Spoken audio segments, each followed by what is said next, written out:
Going live. I made it. Yeah, I couldn't put a heading because I entered everything and just hit start. Okay. Yo, I want to get into the whole Jaylen Brown thing. Oh, him being a little salty. Dude, I didn't really think about it, man. You know, I think it was Fernandez that put something up there. DeJounte fighting with fans, dude. DeJounte Murray going back and forth with fans. I believe it was on Insta. See that fight in Uruguay? Or actually it was in Charlotte, North Carolina? No. The Uruguay soccer? I didn't see that. He had a player run basically do the Malice at the Palace and fight fans. That's crazy, man. Let's see if I can find this thing. Oh, somebody had put up yesterday when you posted your video review. Yeah. Your movie review of Demolition Man. Mm-hmm. They put a picture on how to use the shells. Oh, I saw that. God, man. That was funny. That was a good movie. Oh, there it is. Yeah, it was Fernandez that he had put it out there, man. This is crazy.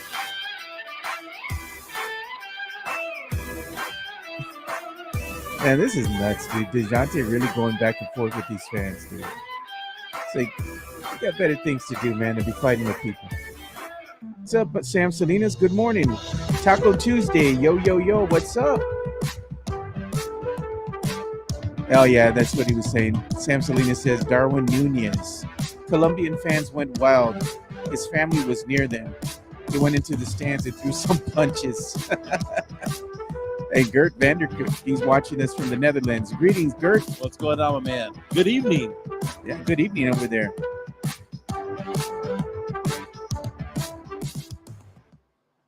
Welcome to another episode of the Alamo City Sportscast with Mike Jimenez and Joe Garcia. Make sure to subscribe and hit that like button. Join the discussion as we broadcast live from beautiful West San Antonio. And remember to tip your hosts as it helps the show grow. What's up, San Antonio? What's going on, South Texas? This is the Alamo City Sportscast coming at you from the River Center, the River City, if you will, the home of the River Center Mall. Mike Jimenez here with Joe Garcia. We're San Antonio proud, Exit 7 proud. I'm a Holmes Husky. You're Southwest San Antonio proud. I'm West Bexar County proud. We're going to have a good day over here, man. Big show going on tonight. And by the way, we're now 975 subscribers strong on YouTube. Very excited as we inch closer to 1,000. Probably should happen by the end of the month. Yeah. We're looking at having a party in August to kind of celebrate this all. Still working on that big get, man. Still trying to get that guest going in for next week. So I'm excited about that. Yeah, I went ahead and got with Sean with that as well. Hopefully details will follow when it comes to that. If you want to be part of the show, our YouTube stream is open, man. We have lots of people. Garrett coming in from the Netherlands. Sam Salinas is on there. Taco Tuesday is there. We're going to have a good show today. Lots to get into, Joe, because fact of the matter is that it's a salty Thursday, man. People are getting salty today. Jaylen Brown, salty. Yeah. WNBA fans about Angel Reese, salty. So yesterday we talked about Jaylen Brown, or we talked about Derrick White being added to the U.S. Olympic basketball team because Kawhi Leonard pulled out. Bowed out, yeah. And we didn't think about who got snubbed or why they got snubbed, so we'll get into that. Angel Reese has had a record, a WNBA record for the most double-doubles ever in WNBA history.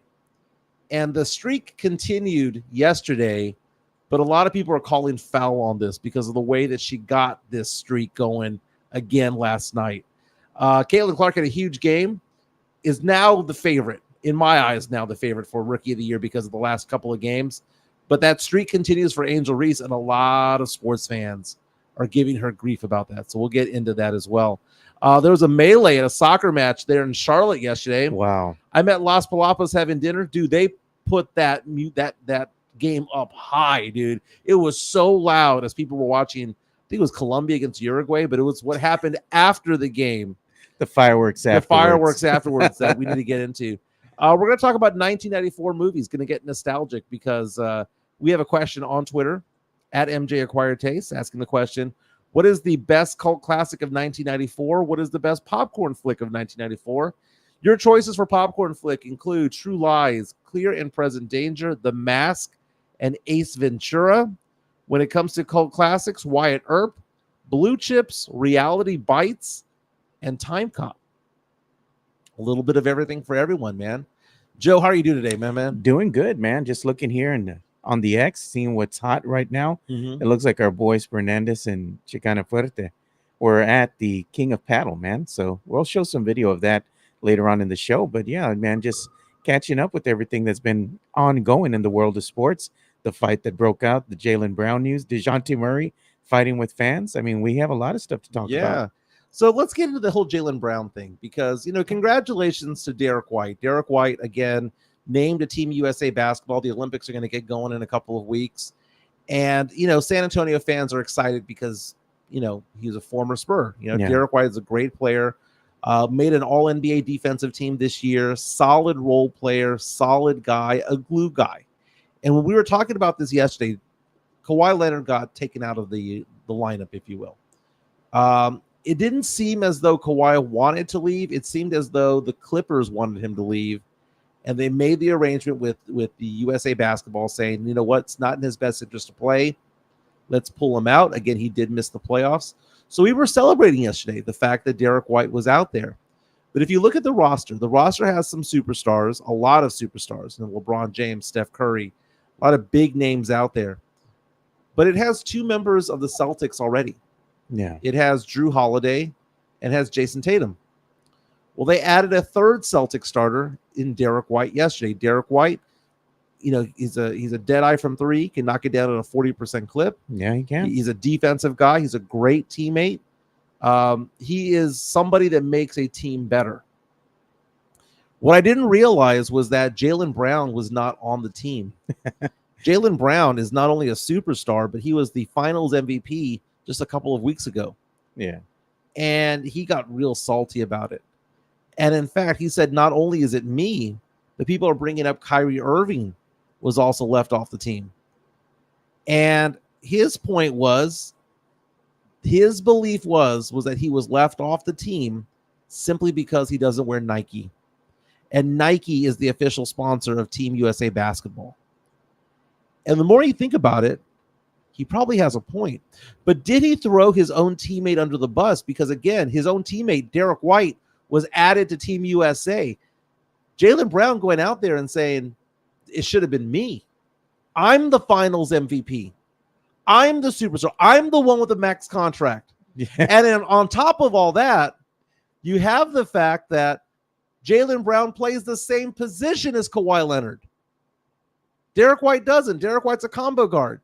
Kawhi Leonard is what? Small forward? Yeah. Jaylen Brown is there going, I play his position. I'm the finals MVP. And I still get to sit out. Meantime, three of my teammates get to go to the Olympics. Derrick White, Drew Holiday, Jason Tatum. Does he have a point? I never thought about that. And then people were pointing out that not only was it that Jaylen Brown got snubbed, we talk about who's the best point guard of the last 15, 20 years. I know Steph Curry is an all-time great, but I'm talking about handles. Steph Curry is more of a shooter. Best handles. Uncle Drew. Kyrie Irving. Yeah. And Kyrie Irving's not there. Kyrie Irving does not wear Nike either. And he's there going, and Jaylen Brown's pointing this out, going, I see what's going on here. You are all Nike guys. This is not Team USA basketball. Yeah. This is Team Nike basketball, and that is why I got left out. Now, Grant Hill, who is one of the guys in charge of Team USA, was saying that that's nonsense. He goes, hey, I'm a Fila guy myself, right? I wear Fila, and I'm part of Team USA. But he's not a player.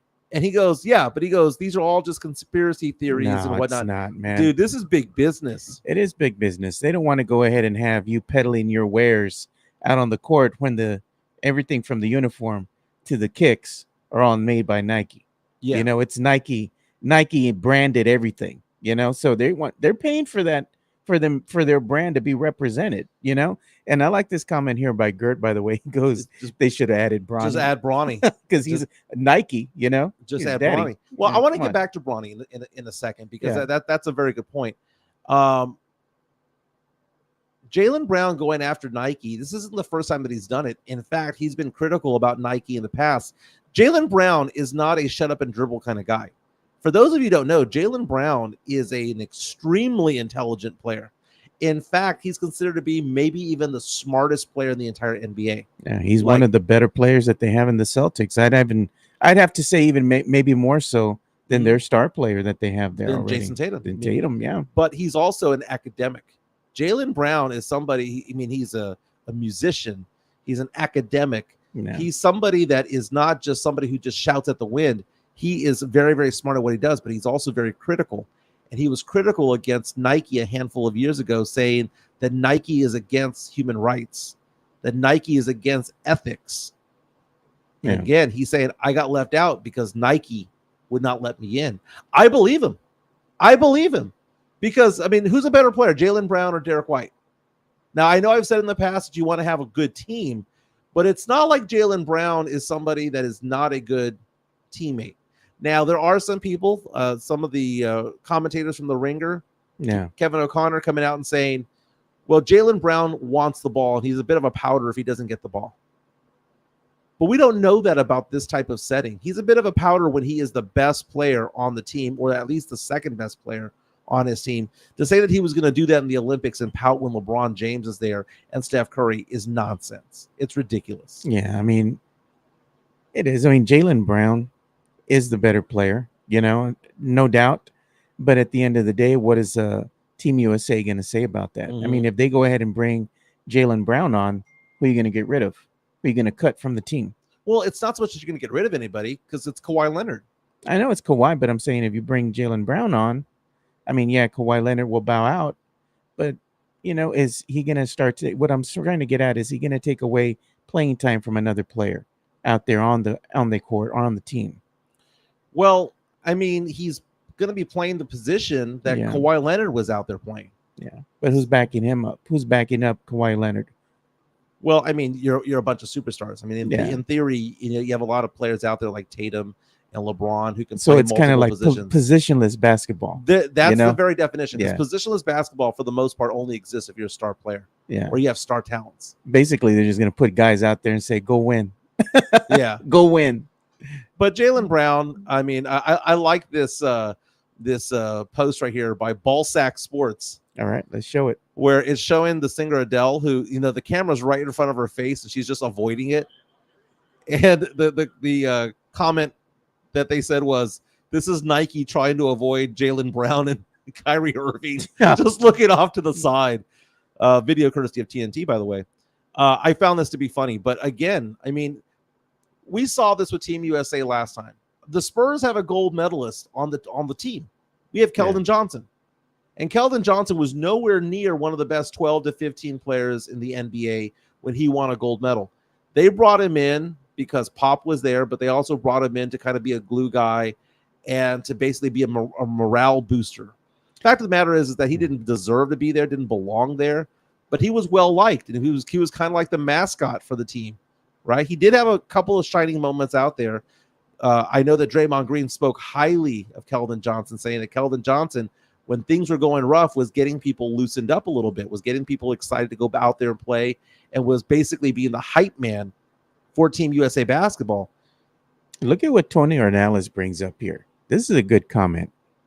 He says, Jaylen thinks he's a better replacement than Derrick White. It's kind of messed up because the guy is your teammate and help you get a championship. Well, it is messed up, but it's also shows that he's standing up for himself at the same time. Yeah, but shouldn't you be happy for your teammate? Well, it's beyond that. He is the finals MVP, and he is a starting 5 member. He is a max contract guy, and 3 of his teammates, because Jaylen Brown's also better than Drew Holiday. And you could almost say that Drew Holiday and Derrick White are the same player. They're combo guards. They're shooting guards who can knock down threes. They also have point guard abilities. He is sitting from the outside looking in at 3 members of his starting lineup, and he's not part of it, and he's arguably the best player of the 3. You could say Tatum is, but fine. No one in their right mind is going to say that Jaylen Brown is worse than Derrick White, that Derrick White's better. There's nobody in their right mind that's going to say a 34-year-old Drew Holiday, who I do adore and love as a basketball player, is any better than a Jaylen Brown in his prime. There's something amiss here because not only is he better than Drew, not only is he better than Derrick White, he plays the same position that Kawhi Leonard played. So why not replace with the best player available at that position, who just so happens to be the Finals MVP? Jonathan C. reaches out on our YouTube stream and says, it's not messed up. It's the truth. Just because we're teammates don't mean I think we're the same. That's a great point. It's bizarre. It's absolutely bizarre what's going on. And again, he has been very critical of Nike in the past on social media. Oh, look, we got Cuts by Jones. What's up, Cuts by Jones?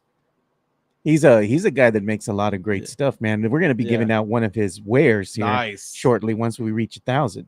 So I'm not unveiling it yet. I'm going to wait till we hit 1,000, and then we'll go ahead and unveil what we're going to give out. Jaylen Brown tweeting out there, hey, Nike, this what we doing? Jeez, man. Now, you mentioned something about Bronny James. I mean, Garrett was making a joke about Bronny James. And I saw this post earlier today by this commentator. And I gotta find it, but it was a commentator that was not very well known. And he brought up something. He goes, man, I've been on vacation. I come on back, and I need to get something off my chest when it comes to Bronny James, right? A lot of people, he's not the only one. I've been saying this all week long. A lot of people are coming out saying that ESPN should be ashamed of itself because they tried justifying. And he named names. He said Adrian Wojnarowski should be ashamed of himself for saying that it was okay for the Lakers to sign Bronny James to a 4-year deal. Yeah.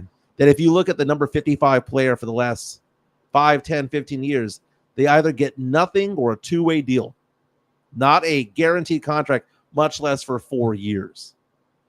And he was basically saying, and I got to bring this up, that not only are people afraid of Nike, but people are afraid of Rich Paul, the agent, and also afraid of LeBron James himself. That maybe Adrian Wojnarowski and ESPN wanted to stay in bed with LeBron James, and the way that you do that is by look the other way and say, "Yeah, this is fine. This is fine." Now, I felt the same way. I felt it was stupid. Everybody and their mama knows that there's nepotism going on. We see this with Milwaukee Bucks when they have Giannis's brother who is awful, but he's at least 6'7", 6'8", right? So you can kind of justify it. Bronny James is like smaller than Trey Jones. You know, I mean, Bronny James is basically, Dillingham. He's dilly size. Yeah. And he averaged 4 points per game in college. I find this to be funny. This just all reeks right now. Nike is doing this to Jaylen Brown. You know it. They didn't look at and say, you know what, Derrick White's a better player. He's a great teammate. Yeah. But I did not think about it at the time that Jaylen Brown was still there and he was being snubbed. As Jonathan C. pointed out, we ain't the same. Yeah, I'm the star of the team. Derrick White got the bag, right? He got $30 million a year. There's a reason why Jaylen Brown got $60 million a year. Because one is a foundational player. The other one is a very, very, very good role player. Tony Annalis reaches out and says, too many professional athletes are crybabies. They are rich and want a championship. Give me a break. Ha. But you know what? Do you know what they also want to make? They want to make the Hall of Fame.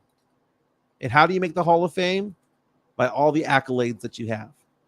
It's by getting NBA championships and all-star appearances.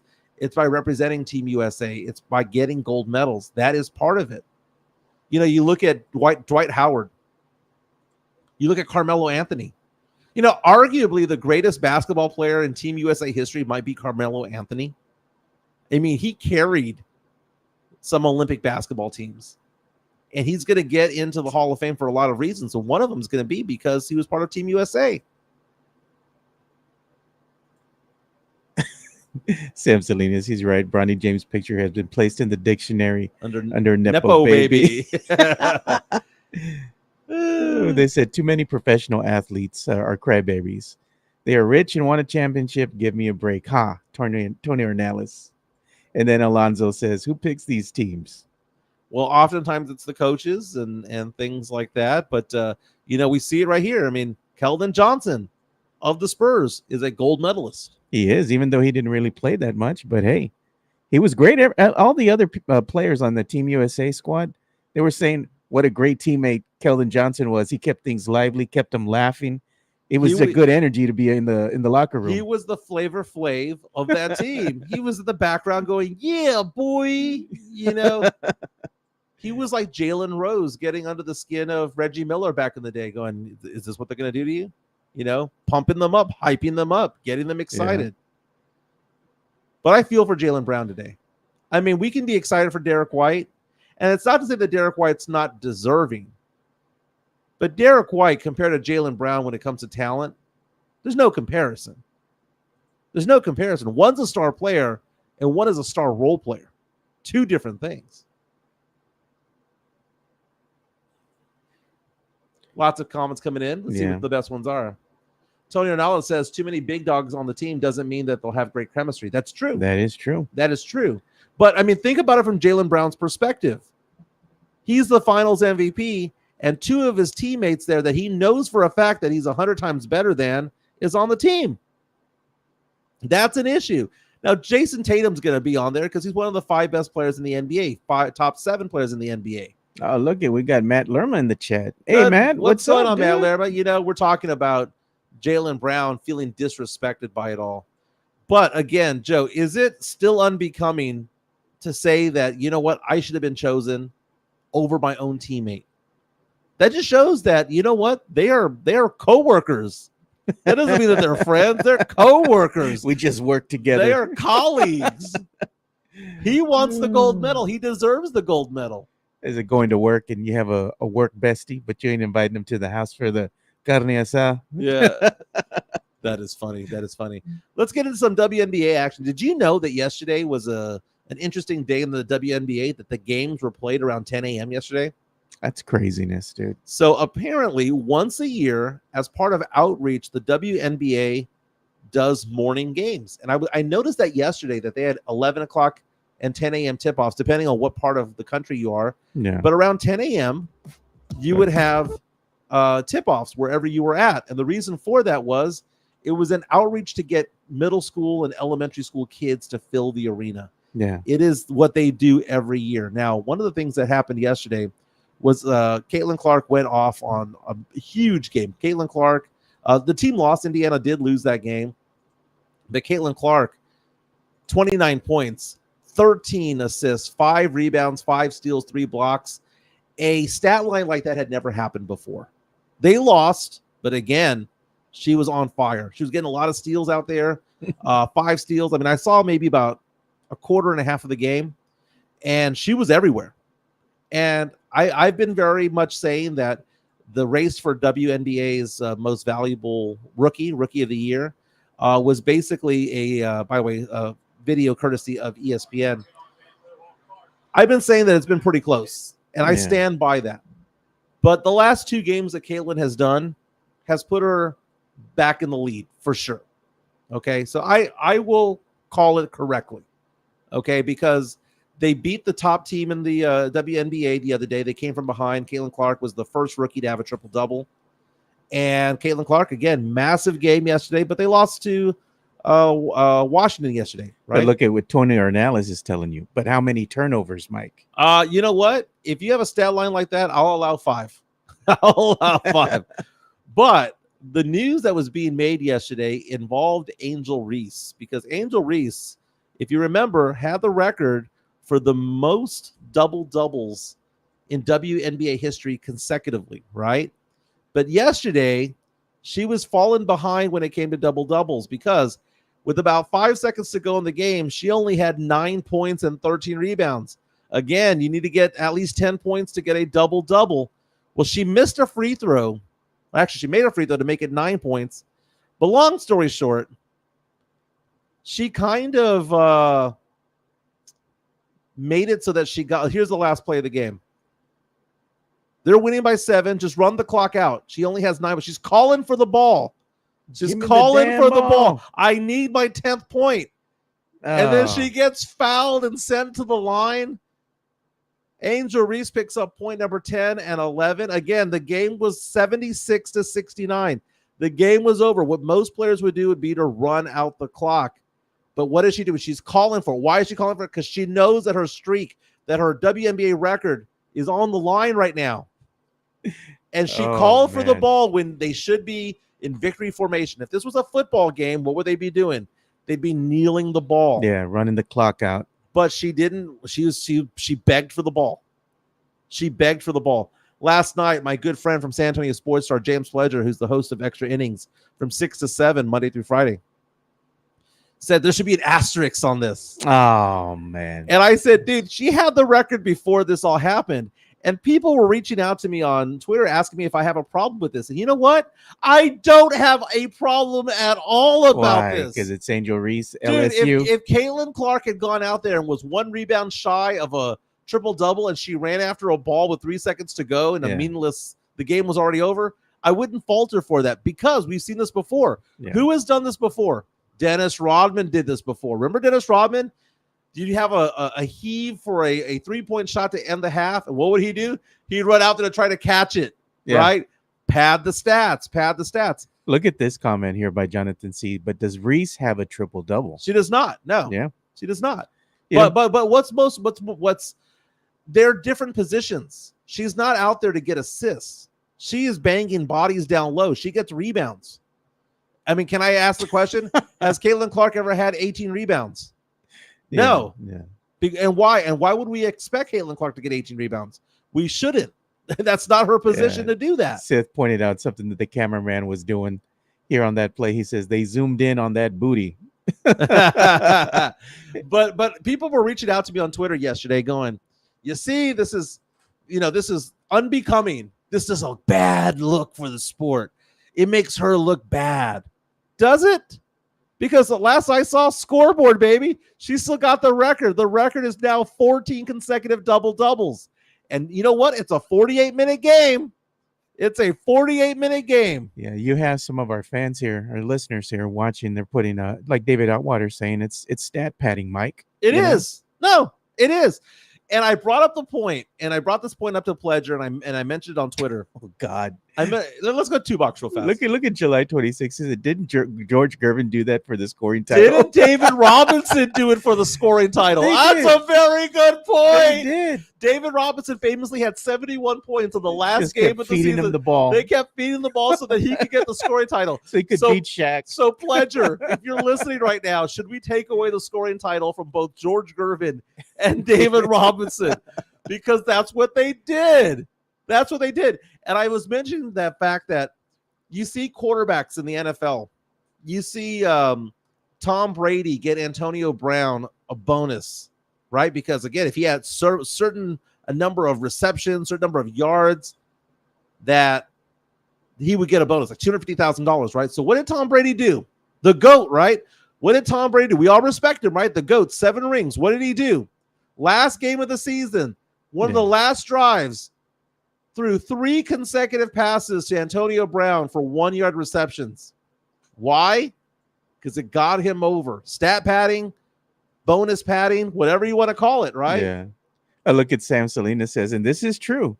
David Robinson's 70 points in a game that nobody saw. That was true. Remember when certain Spurs games in the early 90s were pay-per-view? I remember that. Oh, my God. It was crazy. It was like the marquee games that were all pay-per-view. Yeah. And that iconic game by David Robinson, there was no television crew. The only television crew that was there was News 4, and I think it was what's his name? The lead Spurs, or not the lead Spur, but the sports reporter for News 4. What's his name? Don Harris? Don Harris and his crew were there, I believe.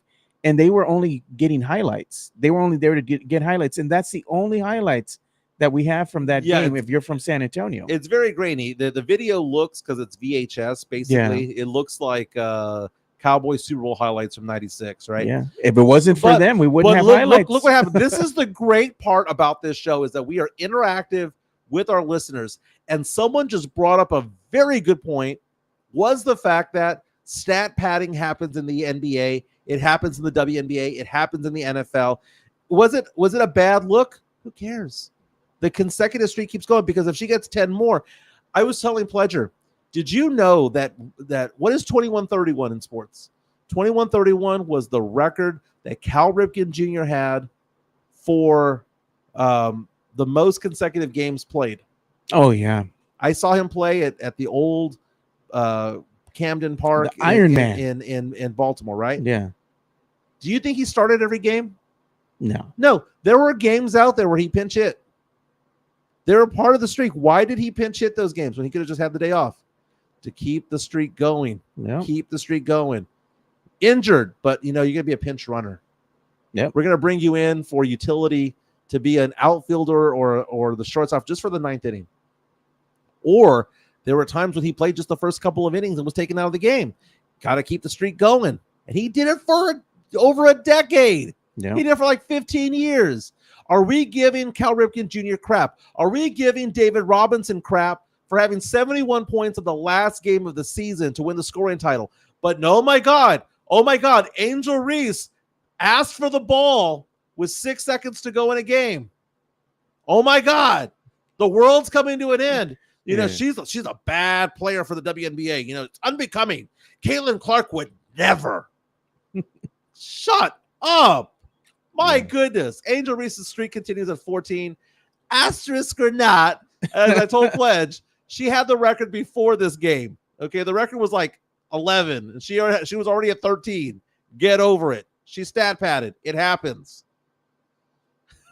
This is so funny. Look at Seth Elias. The comments are coming in. He goes, for the entertainment segment, Mike, he's given us a suggestion. Yeah. They just announced the passing of Shelley Duvall, known for her portrayal of Wendy Torrance and Olive Oil. So that's breaking news. Olive Oil has passed away. So he's just making a suggestion, like when we get to the entertainment bump, if we can talk about the great Shelley Duvall. Very nice. Right. Yeah. I wonder, does she have is she related to any of the other Duvalls? Who knows? That's a good question. By the way, she died locally. Let's go ahead and get to the story a little bit. Yeah, you want me to go ahead and play the entertainment bump? Yeah, we'll get back to sports in a second, but let's go ahead and do this entertainment bump here. And thanks for giving us that tip there, Seth. We appreciate you.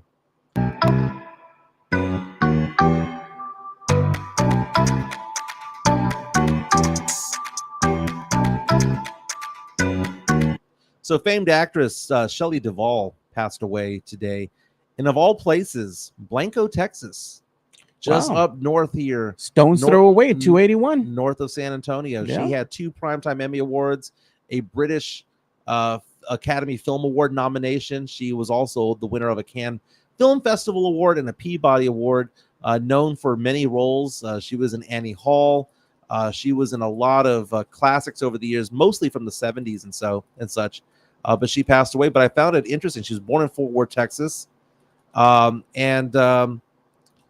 She is a legend in acting, and she's going to be part of the memorandum, I'm sure, when the Oscars roll around next year. But what I found interesting was that she passed away locally. She passed away at the age of 75 in Blanco, Texas. Yeah, how about that? Well, rest in peace, Shelley Duvall. She was still kind of young, though, man. 75, you still got some tread on the tire. You do. You do. But she has passed away, so very, very, very sad to see that and hear about that. But we'll get into more of that. Jeff Garcia from Locked On Spurs and Ken's 5 is our good buddy. Can we give him some love? Sure. Joe, let's give Jeff Garcia some love. He's our guy from Ken's 5 at Jeff G Spurs Zone. Yeah, let me go ahead and play them. Locked On Spurs is your daily Spurs podcast, hosted by Jeff Garcia, the lead Spurs writer for Ken's 5 San Antonio. Jeff has a healthy plethora of guests all the time on the Locked On Spurs podcast. You can also follow Jeff on Threads at Jeff G Ken's 5 SA. You can also follow Jeff on Twitter at Jeff G Spurs Zone. So make sure you go ahead and give Jeff a follow, not only on Threads and Twitter, but also on YouTube at youtube.com/@Locked On Spurs. This is where you're going to be able to find the replay of the Locked On Spurs podcast. Make sure to like, subscribe, and share.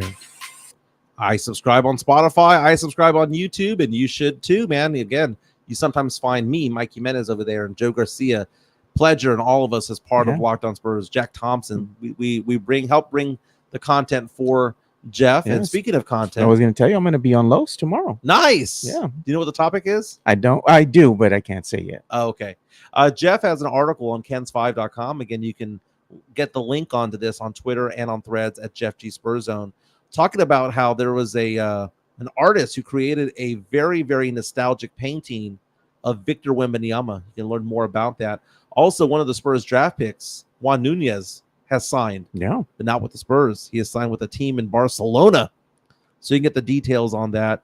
Jeff Garcia also has an article on Kens5.com about Chris Paul having a message for Spurs fans saying that he hates to lose. So if you hate to lose, that means you like to win, right? Or you love to win. Yeah, And let me ask you this question, because people are reaching out to me on Twitter, Spernandez being one of them, saying, you said they were going to punt. Yeah. And in many ways, it's kind of a hybrid of what they've done. No, you said with Chris Paul they were punting. No, I said that before Chris Paul. Okay. We'll get the chronological order Okay. straight. Let's get the facts straight, like we did with Pledger, right? Yeah. Let's fact check. So I said it beforehand because they hadn't signed anybody yet. But I'm happy with what the Spurs have done this offseason, because if it's going to be a developmental season, you need to have someone in the ear of these players. And what have I said for so long? I'm not a big fan of a 75, 76-year-old Greg Popovich, because he's 75 now, will be 76 in January. Not a big fan of him leading a youth movement. The youth movement not only needs to happen on the floor, but it has to happen off the floor as well. It needs to happen on the bench. I've said that from the beginning, right? But it's almost as though he's hired coaches to be on the team, on the floor with these guys. And that's going to make it easier for Pop to do his job, because Pop does not need to identify with these players anymore, because Chris Paul is.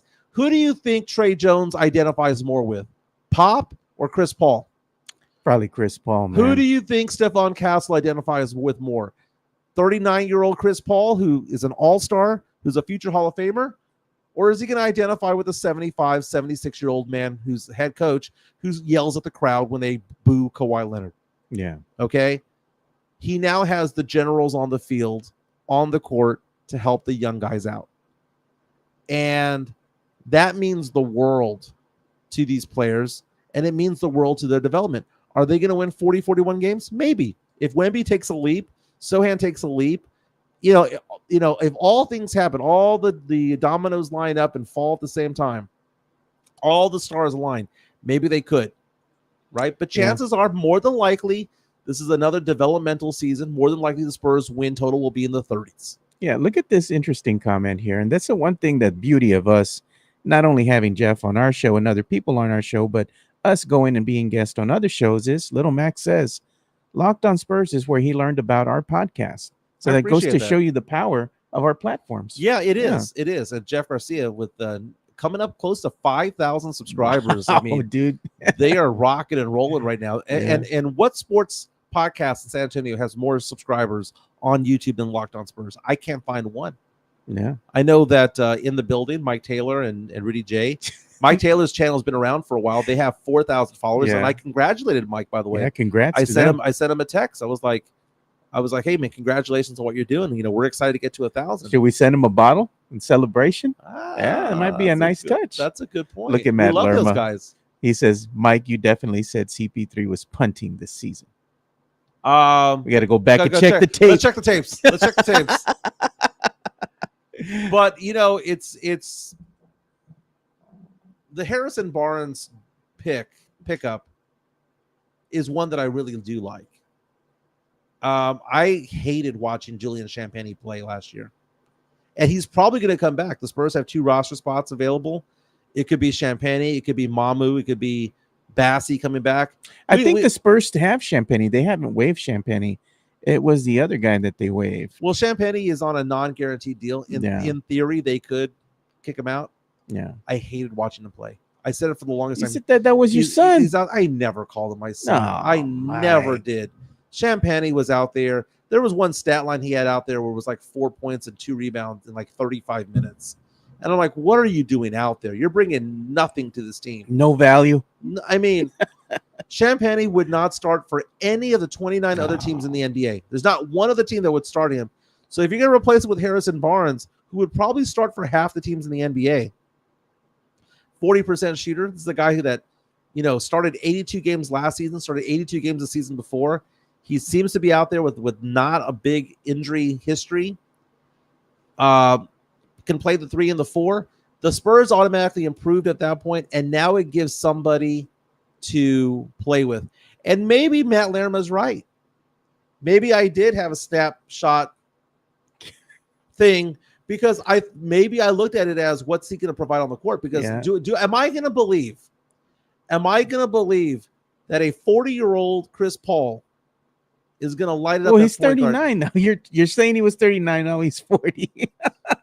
I think he turns 40 in the season. Yeah. Okay. Probably will. We're gonna have a birthday celebration. I call Pop 76 because he turns 76 halfway through the season. So we're gonna be rolling with 40 then. We're gonna roll with 40. Oh, right. We're gonna roll with 40. The reason why I look at that way, and this is where I was wrong.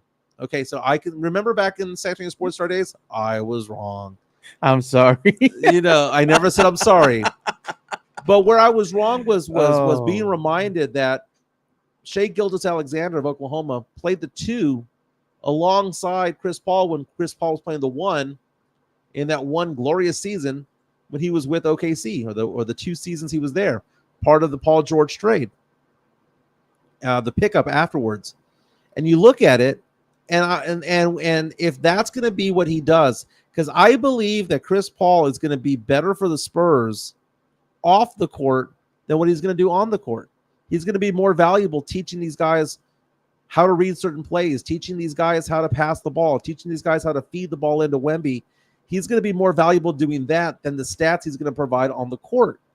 Do I think that Chris Paul is going to come in here and average 20 points and 12 assists? No, you're out of your mind if you think that. I would even set the over-under on number of assists that he has at 6, because 40-year-olds don't play point guard. In fact, Chris Paul is the first point guard to ever be in the NBA for season number 20. Oh, look at somebody's fact checking us. David Outwater says CP3 turned 40 in May. So there you go. Yeah, there you go.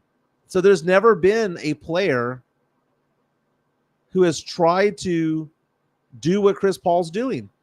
And what do we say about Father Time, Joe? It's undefeated, man. Father Time is undefeated. So the punt aspect of it all is the fact that Chris Paul is not going to be the Chris Paul that we remember from back in the day. He's not that guy. He's not Clippers Chris Paul. So when I said the Spurs punted when they first got him, it's punting on the court. Okay? He's not going to light it up, dude. He will have 4 or 5 games where he throws back the clock and look like, man, look at that Chris Paul, kind of like Tony with Charlotte. Remember Tony's last season with Charlotte? How uneventful was that? That was just the shell of what he was, But every once in a while, though, he'd do a teardrop. Yeah. Look at Tony Ornelas. He says, I can see CP3 average 12 points, maybe 9 to 10 assists with, to Wemby. Now, how many games is he going to play? This is a guy that's always hurt. Hamstring, dude. Right? But I like him in the ear of Trey Jones.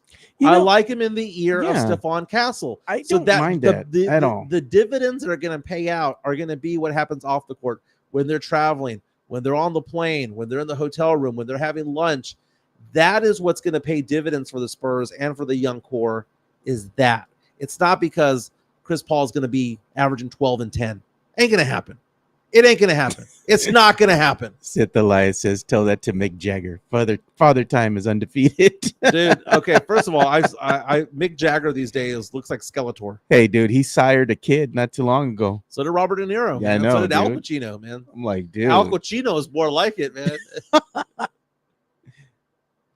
Again, subscribe to Jeff Garcia, Locked On Spurs, Kens5.com.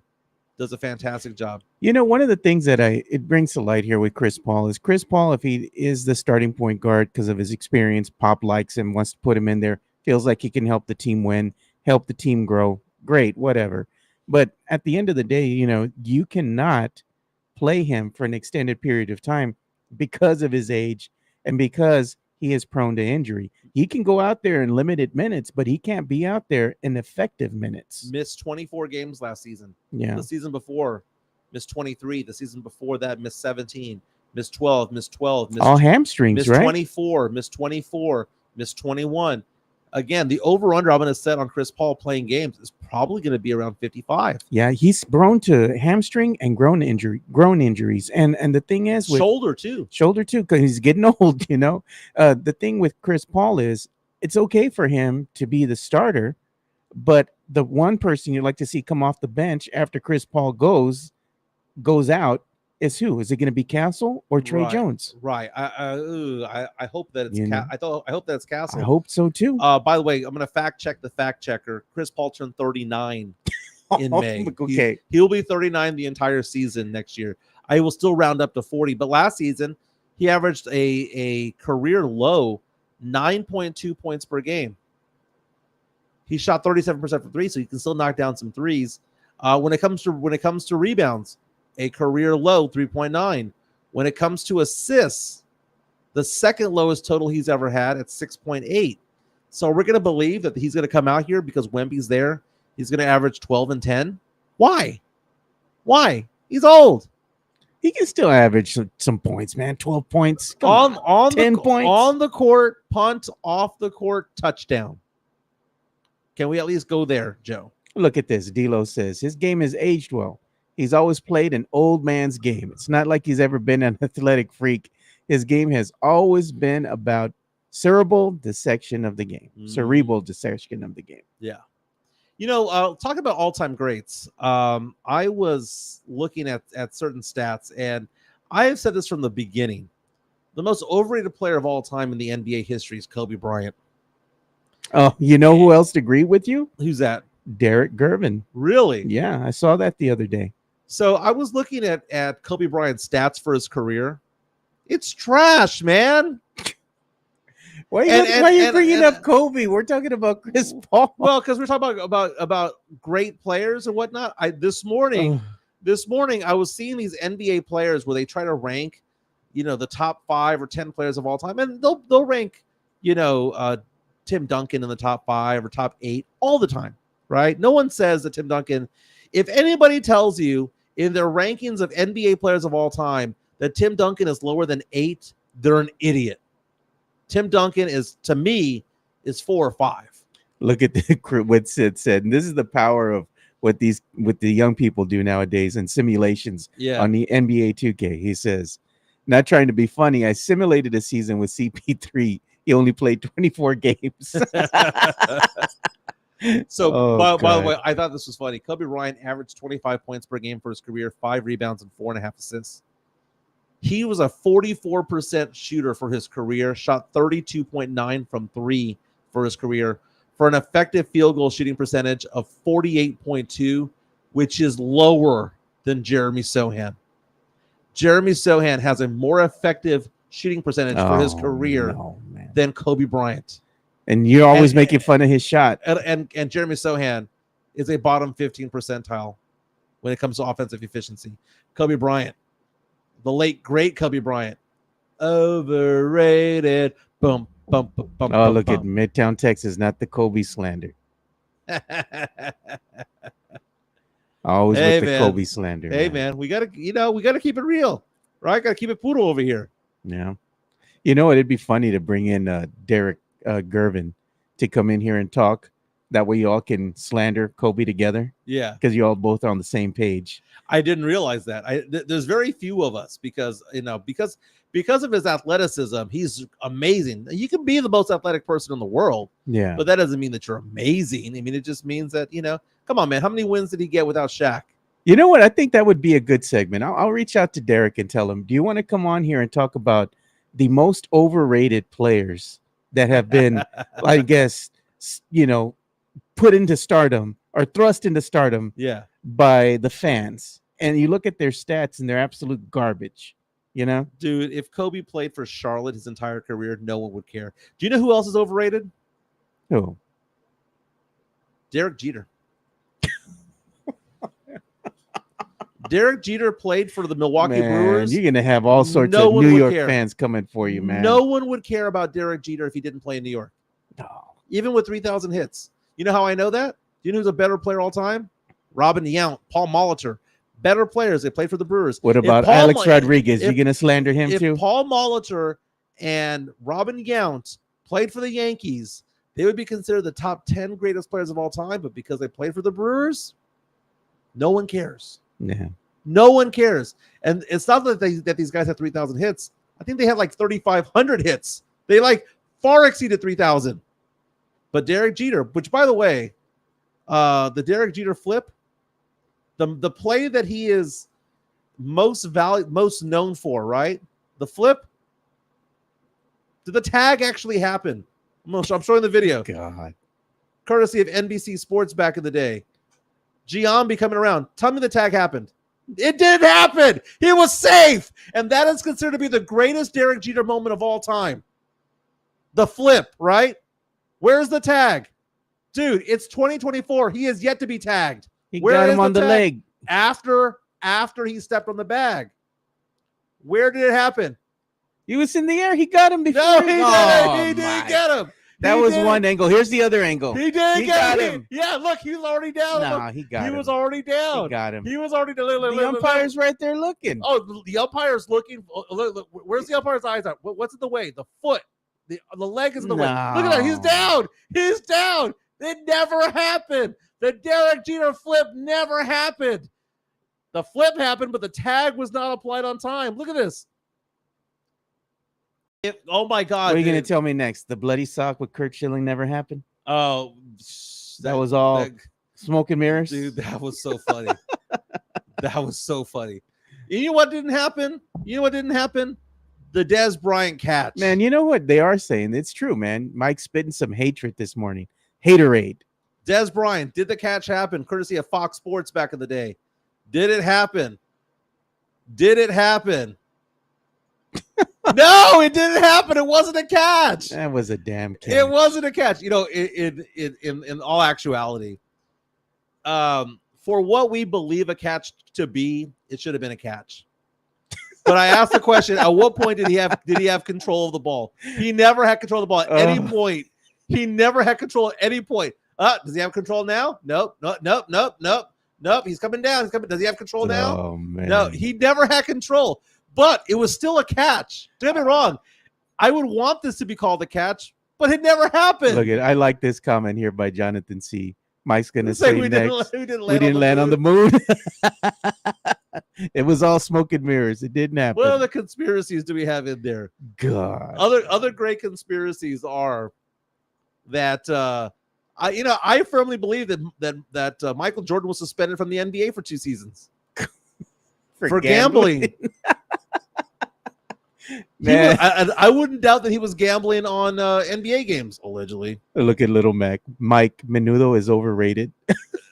Menudo is not overrated. It's just gross. Oh, forget it. It's too ethnic for you. You won't eat it. Oh, my God. Speaking of crazy-ass takes and crazy-ass things, Ryan Garcia. God, man. Did you see what happened? That brother's straight up nuts, and how man. is this on social media? How is somebody recording him going off on his ex-girlfriend on social media? He's unhinged, man. He needs to go to rehab. I mean, at this point, the family just needs to get him, corral him, and put him in the rubber room, bro. He has 2 kids with this nugget, and there's video of him apparently yelling at her, breaking into her place because he wanted to see, quote unquote, wanted to see his kids. It reminded me of Bob from La Bamba. I want to see my daughter. That's what it reminded me of. And now the question is he going to be charged with assault? Is he going to be charged with disorderly conduct? Is that going to happen? And how does this end up in social media? And by the way, there are text messages going on where she's saying, oh, by the way, this guy's on drugs. You do realize that, right? And then you see some substances there. I said last week, and I said it the week before, that Ryan Garcia going to be dead in a year. Oh, Mike, man. He is. Look at that. Tex-Mex Frank says, Mike going down sport controversy road. Please don't tell me Dez did not catch it. No, right on cue. Right on cue, Tex-Mex Frank. That is funny. But Ryan Garcia, if we're going to do a celebrity death pool, he's my first-round draft pick. You can get like 75 points for this guy. Didn't the Mike Taylor show have that back in the day? Yeah. Celebrity death watch. Now, what I didn't like about their death watch was you could pick players who were suddenly getting sick. Like, no, that's not fair. The point is to try to pick somebody that is not, on knocking on the door, the death's door. We have a super chat from Midtown, Texas, saying Mike wishing death on people is crazy. I'm not wishing death on people. We just know it's going to happen. I'll give you an example. One of my favorite singers of all time is Scott Weiland from Stone Temple Pilots, right? Yeah. Did you think that heroin dude from STP and from Velvet Revolver fame, did you believe that he was going to live to 50? You could see that he was on heroin and always in rehab. You knew, and he was my favorite singer. This is him with Velvet Revolver. You knew that he was going to be dead. You just knew it. Ryan Garcia is basically Scott Weiland with boxing gloves. Oh God, man. When we're doing this show 3 years from now and we hear breaking news, Ryan Garcia dead at the age of 27, if that's what his age is at the time, I have no idea how old he is. How surprised, dude! If we found out, Joe, Call me Jeff, Heffa Jr. Joe, if we found out, if we got a report on ESPN, on Twitter that says Ryan Garcia has passed away, he committed suicide, or he OD'd, accidental overdose, found dead like Whitney Houston in a bathtub. On a scale of 1 through 10, how shocked would you be? I wouldn't be shocked, man. But I'm hoping the kid will get some help, man. I'm not wishing death on nobody. But I'm the jackass? Because you're saying you're forecasting, if he's going to pass away, and I don't want nobody to pass away, man. Sith Elias has entered the super chat saying, not a death wish, just an honest prediction. And I'm not saying that I hope, I'm not hoping for it. The only way that I'd hope for it is if we did have money on the line and there was just playing. God. Celebrity death pools, crazy. Hit the death bump. You know what we need to talk about too? I thought this was hilarious when I was looking at it, man. Let me go ahead and share this with you guys. The big three that wasn't Tim Duncan, Tracy McGrady, Grant Hill. Because remember back in the day, the legend goes, Tim Duncan was ready to jump ship from the San Antonio Spurs, and he was going to sign. And Doc Rivers fumbled the bag. Doc Rivers fumbled the bag, and this has to be the biggest fumble in sports history, is what I retweeted, because Tim Duncan looked at Doc right in the face, and he says, is my wife going to be able to get on the team plane with me? And he's like, no. Why would you say that? Just tell him yes and then figure it out. Exactly. What a dumbass. So let's, if you could, I don't know if you can full screen that photo there. It's a Photoshop of Tim Duncan in an Orlando Magic uniform, again with McGrady and with Grant Hill. It almost happened. It almost did. It almost happened. And you know what's funny about it? How many Spurs fans give me crap when I say the Spurs better do something for Wemby because he could leave? This was right after Tim Duncan's rookie contract had ended, or was it his 2003? 2003, yeah. So he had ridden off into the sunset as a two-time champion. Yeah. So think about that. Everyone's like, well, David Robinson stayed. He was a different breed, though, man. Tim Duncan stayed. Tim Duncan stayed after what? After he flirted with the idea of leaving, and probably should have left if the bag hadn't been fumbled by Orlando. Doc Rivers is the biggest dumbass ever, dude. Why would you say that? And they were teammates, if I'm not mistaken, at some point. Doc Rivers is a dumbass. So this is a big what if. And so for a lot of Spurs fans who are out there telling me that there's no way in the world Wemby's ever going to leave because he told the media that he's happy here. You know what? We don't know what they're feeling, because in 2002, 2003, when they were winning championships, when the Spurs were on the top and winning 55, 60 games, how many times did we hear that Tim Duncan was unhappy with the Spurs? How many times did we hear that? Look at never happened, right? Tony Ornelas is saying Duncan should have left. Mike, that's blasphemy. That's not what I meant. What I meant was that's where he was going. He should have left, in the sense that he would have been gone if it wasn't for Doc Rivers being a dumbass. And somebody had put that this was going to be the big two. Tony Ornelas said it would have really been the big two in Orlando, because Grant Hill's ankle injury in Detroit made him a different player. And this is true, man. But he wasn't as great. So I'm not saying that I wanted Duncan to leave, but what I'm saying is that he should have left, in the sense that he was already packed and ready to go. He had probably already made up his mind, for the most part, that if he had given him the scales of justice, he would have been like, San Antonio or Orlando. I'll choose Orlando. Yeah, but in hindsight now, things happened for a reason. He stayed with San Antonio. The rest is history. He retired here as a San Antonio Spurs. Still lives here in beautiful city of San Antonio. I agree. Yeah. But did he or did he not flirt with another team? He did. I mean, in And theory, did it was he- a gentleman's And agreement. did he or did he not do that in his prime? Yeah. He did, which is why whenever people are like, well, we're going to have the alien Victor Wembanyama for years. I mean, would you bet that Wemby is going to be a Spur his entire career? I don't know. How many? We'll see. How many players do that? Because we talk about Pledger brings up the fact that we are so used to certain players being with us for so long. I mean, Parker played for Charlotte for crying out loud. Michael Jordan played for the Wizards. Yeah. How many teams did Shaq play for? Yeah, Shaq, man, he was not happy with the Magic. He went and jumped ship over with the Lakers. Then after that, he played with the Heat. Then after that, he played with Phoenix for a stint. And then after Phoenix, where did he end his career at? Was it Cleveland? I think he maybe Cleveland, but he just barely played any minutes there. How many teams has LeBron James played for? Miami, Cleveland, Lakers. I mean, so if you look at these all-time greats, they don't all stay. Kevin Durant is 8th in all-time scoring. How many teams has he played for? Golden State, Yeah. Oklahoma, Phoenix. You How know- many teams did Carmelo Anthony play for? How many teams did I mean, so for every David Robinson and Tim Duncan, there are 2 LeBrons.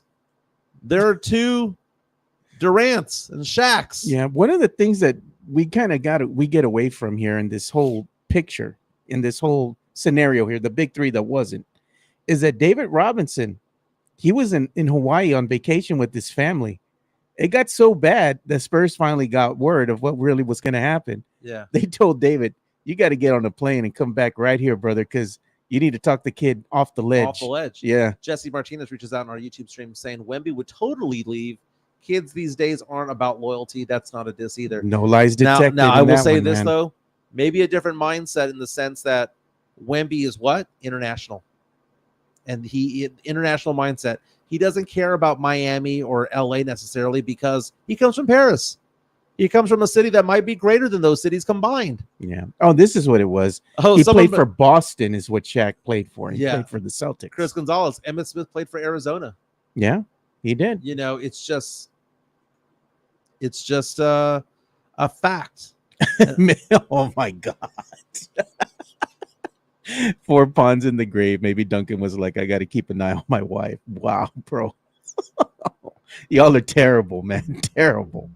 Let's get some entertainment news going on. Well, it's not so much news. I got nostalgic yesterday about Demolition Man. Yeah, you did. I gave it an A+++. People were excited on Twitter about that because they're like, "Can't believe you did that." You actually gave a movie a good review. It was a fun movie. Gotta watch it again. It was fun, but we were talking about the popcorn flicks of the last 30 years, the best cult classics of the last 30 years. And today we're going to look at 1994. And we already have the poll out. The poll came out an hour before the show started, and already we're getting Let's see. You got lots it of on? comments coming in. So I asked the question, and I took the liberty. We talked about it a little bit, Joe, but I picked the four movies here. What is the best cult classic of 1994? And again, a cult classic is a movie that was not in the top 15 or top 20 in gross sales, but lives on years later and is more beloved now than it was when it was in the theaters. So we have Blue Chips currently in the lead with 37% of the vote. Blue Chips with Nick Nolte and Shaq, and it was Penny Hardaway, wasn't it? Yeah. Little Penny? Little Penny. Give me 1 second. I got to sneeze. Bless you. Sorry about that. Second place, as of right now, again, we have still 20 hours to vote on this. Wyatt, Time Cop, Jean-Claude Van Damme. I'll be honest with you, I've never seen that movie, but I knew he was in it. You need to see it, man. 27% You need to of the see that vote. one. Wyatt Earp and Reality Bites with 18%. So pretty close voting all around. That's one of my wife's favorite movies, by the way. Reality Bites. Yeah, I mean, Remember her at the gas station with the dad's credit card? Never trying- seen it. Oh, well, there's a scene where she has her daddy's credit card Yeah. and she needs money, right, for rent. So she's telling everybody at the gas pump, hey, can you help me out? I'll put gas in your car and you give me the cash. Oh, nice. Yeah. That's funny. I like that. Now, when it comes to the best popcorn flick of 94, I kind of feel bad because two of them star the same actor, which is Jim Carrey. We have True Lies with Arnold Schwarzenegger, Clear and Present Danger, Harrison Ford, and then two movies from Jim Carrey. Think about this. He came out with two that year, The Mask and Ace Ventura, Pet Detective. I kind of feel like they're stealing votes from each other there. Because if you look at it, True Lies is winning with 39%. But if you combine the Jim Carrey movies, it's 55%. Yeah. But right now, True Lies is winning. And if I'd ask you your favorite of the popcorn flicks, because I've seen all four of these, so I can actually talk about these intelligently. Yeah. Which is yours? No doubt it's going to be True Lies. I love that movie so much. The Tom Arnold at being as the sidekick, right? Yeah. He was so damn funny because he made me laugh so hard because he was going through a divorce, right? And he says, "What kind of sick bitch takes the freaking ice trays?" Yeah. She took the ice trays. That's funny.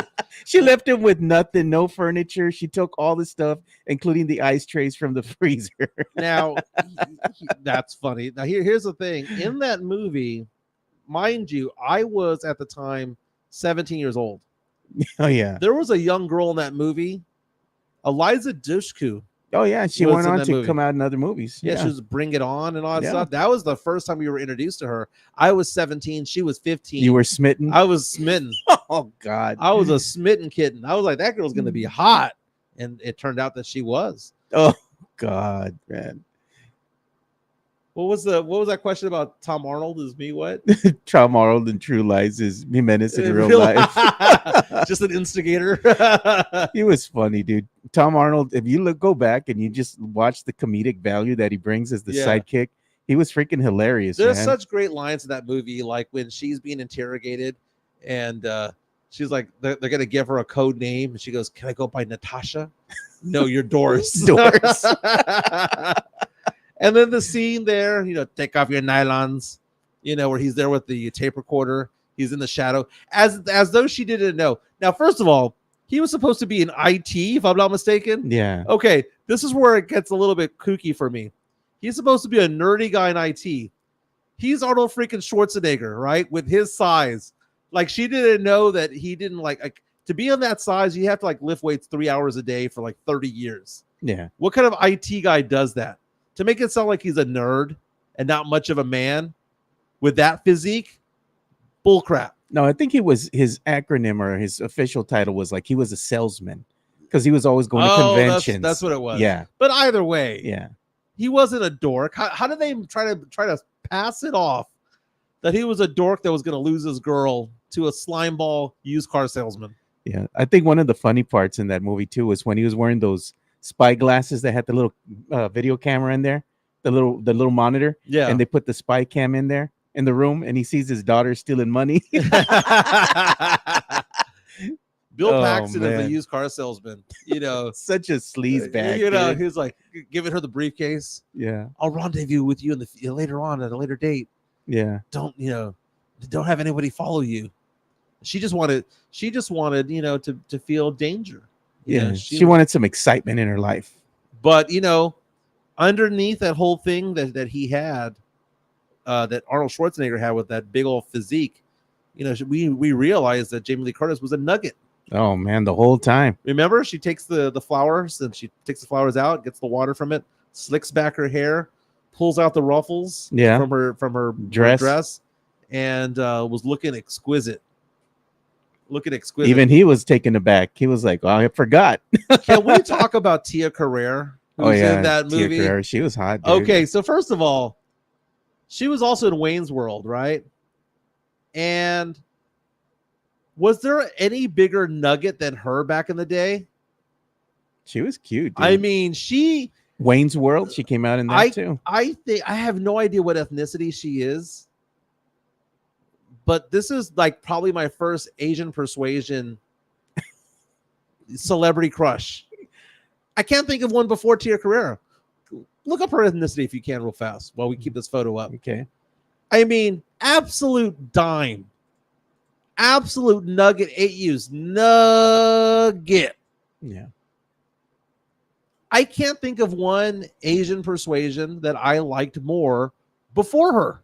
And she's looking a little rough now, Mike. Okay, in my eyes, it's still 1994. All right, that was before and after. Still hit it. God, Still hit it, dude. Remember Ballroom Blitz? I remember that, dude. Ballroom Blitz. So Tia Carrere is Filipino. Oh my God, here's the thing. My first wife, Filipina. Is it because of her? 57 years old, Tia Carrere. They're trying to make fun of you. Tia is Polynesian, right? Born in Honolulu, Hawaii, she is of Filipino descent. That's where it all started for me, man. That's where I got that island fever back in the day. Oh my God. Sam Salinas, Tia Carrere, and Asia Carrera. Had to be careful not to mix up the two. Pretend like I don't know what you're talking about.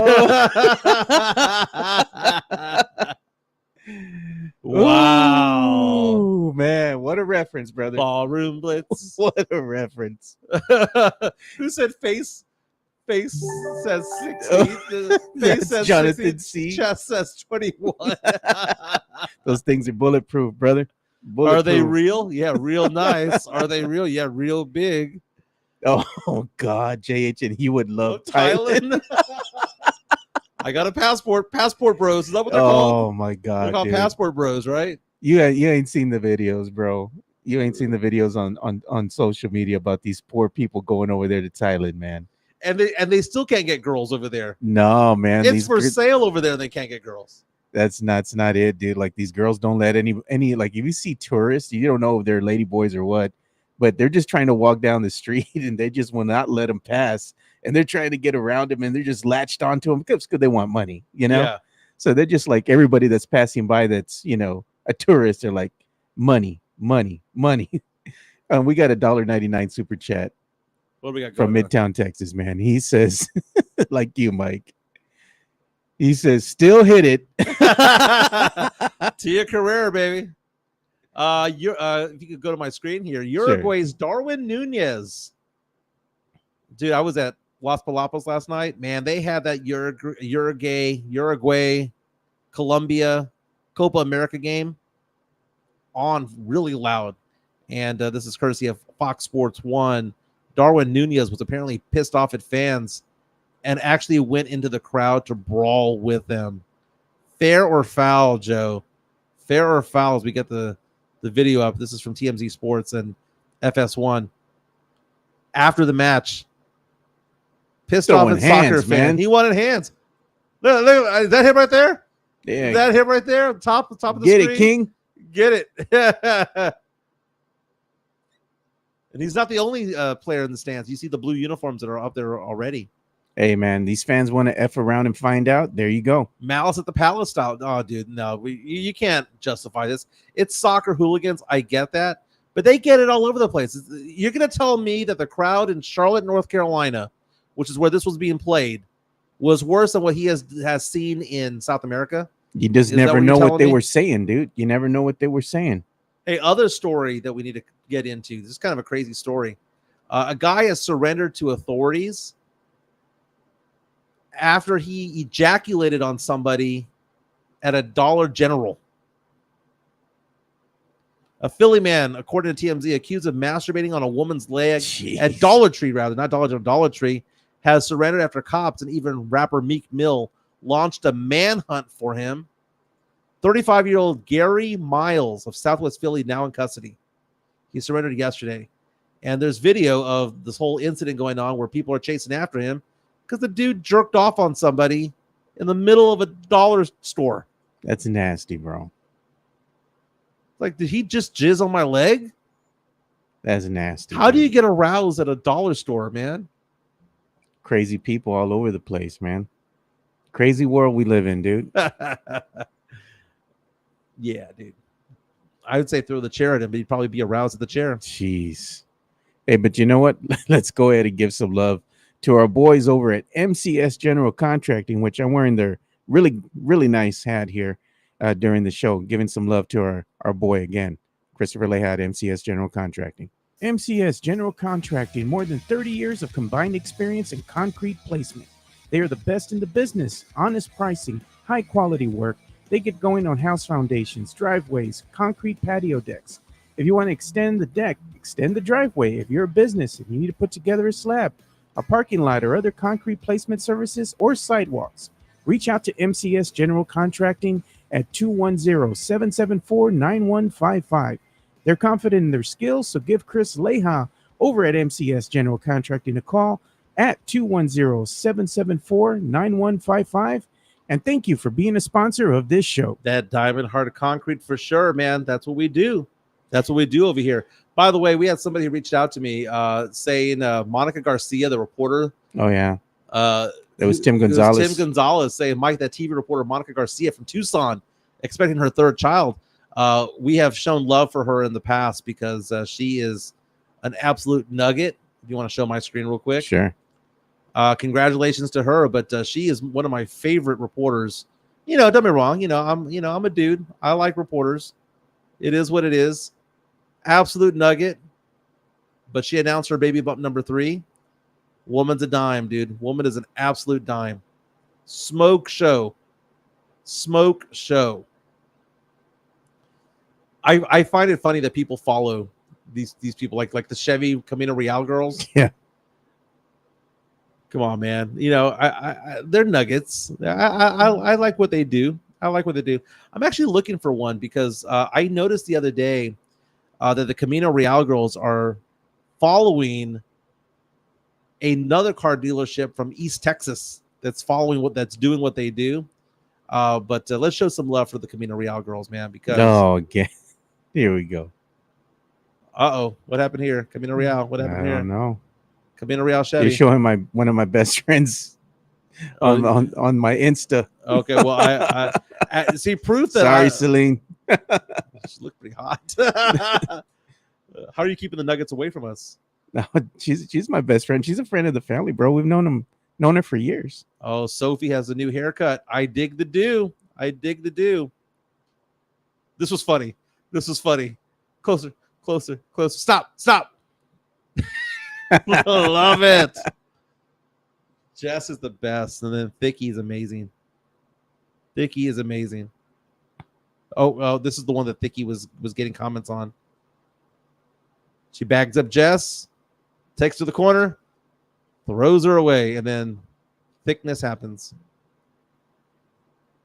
All right, I gotta get off the nuggets. Demon time. Demon time is there. They blocked Mike. Segue to the Dollar Camino Real. From Dollar Tree to Camino Real. We gotta show at least once a week. Show love to the Camino Real girls. They're my favorite on social media. Absolute favorite. So I want to ask people who are out there, give me an Instagram nugget that you guys follow that is not like cochina. Okay, just somebody that is a nice nugget that I should follow. Who should I follow? Because Pledge and I actually have the same TikTok crush. Yeah. Which is Lex Whip. God. She's so classy, dude. She's beautiful. And no, I'm not going to mix up Tia Carrera with Asia Carrera. God, please don't.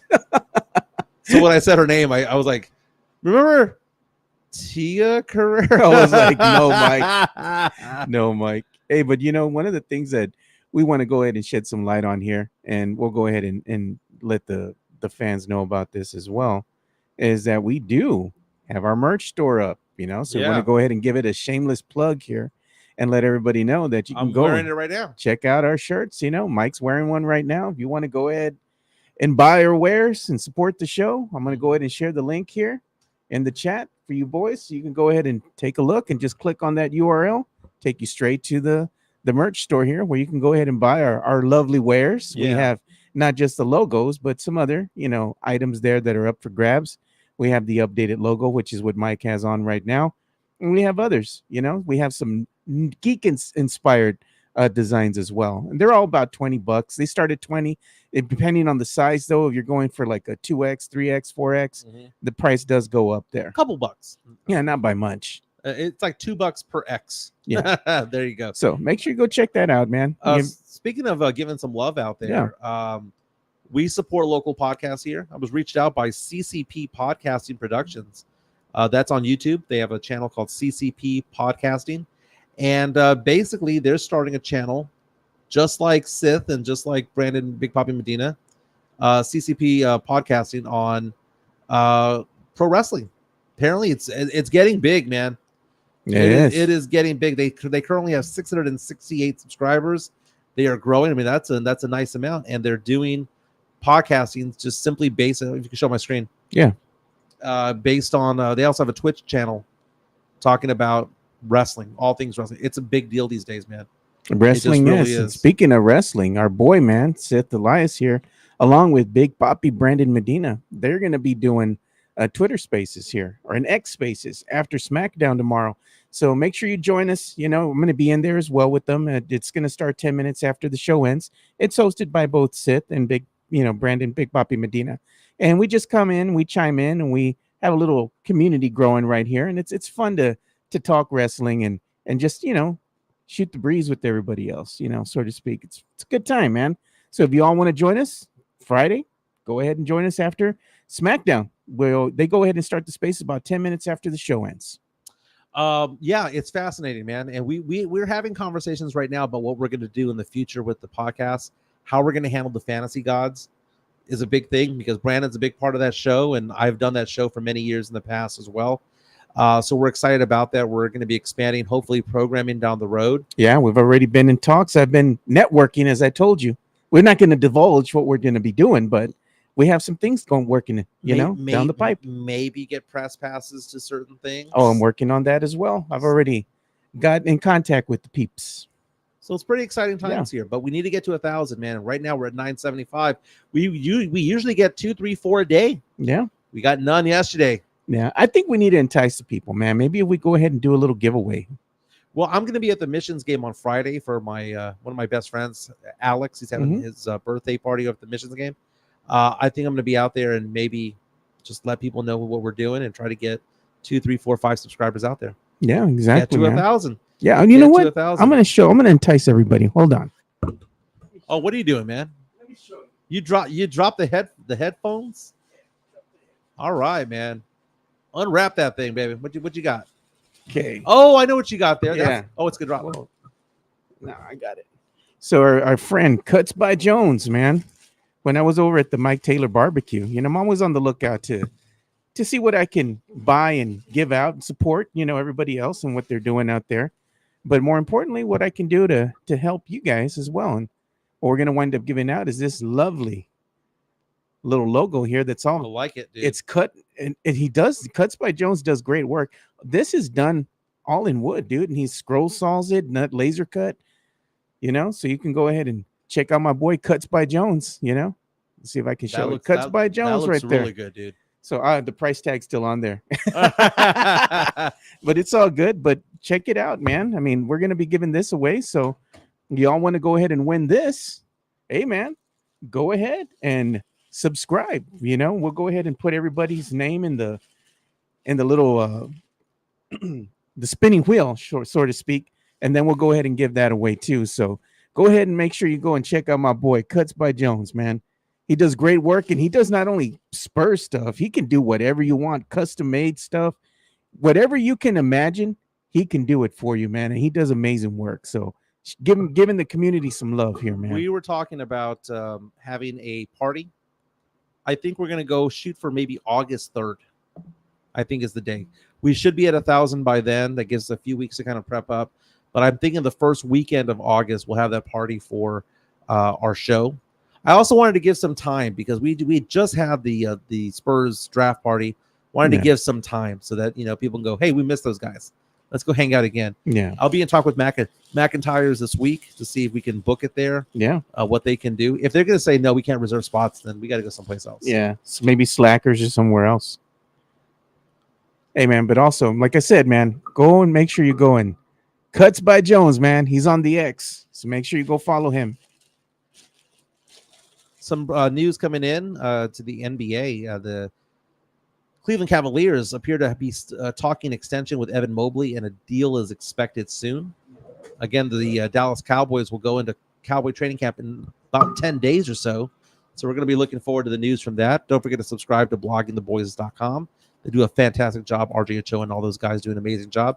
Don't forget also Jeff Garcia, Locked On Spurs, at Jeff G Spurs on Twitter, and my boy Pledge, I Am Pledger on Twitter.